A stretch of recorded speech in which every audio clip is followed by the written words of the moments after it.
Hei C.Lalhmuakmawia tuna hian an vui dawn hnaiah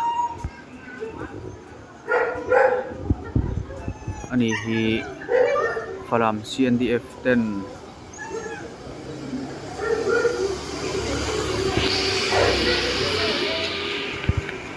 walngo an kana a zo tong hang te an kana muna boral ani a Chanmari wai sa hian tuna hian hei boina program an mang meka tuna hian taidar thum malari lo deuh leka ani hi anu ne na khusa anni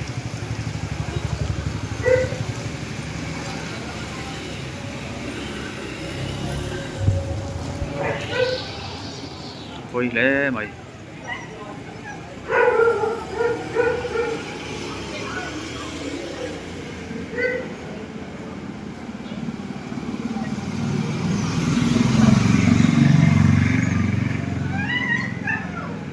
koi ni Sunday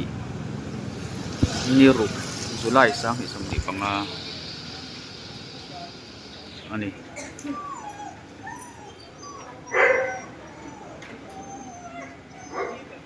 ani hi Lalhmuakmawia hi pusi Lalhmuakmawia hi nimin taidar thumvel bor nimin ninga July sang hi samdi panga taidar thumvel bor boral ani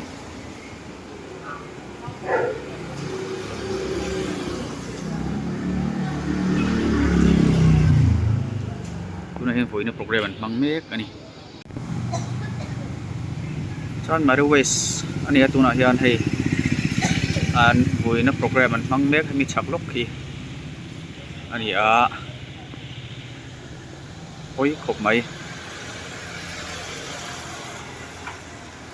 an soi to angin an ni hi falam CNDF ten walngo khumoi mizo tong mang ho an beina an kana boral ani pusi Lalhmuakmawia tuna hian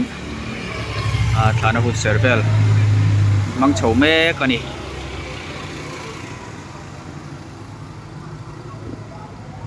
Sunday taidar thumvel bor ani tuna hian tuna Chanmari wai sai zola an mani chen na ina unan mang mek ani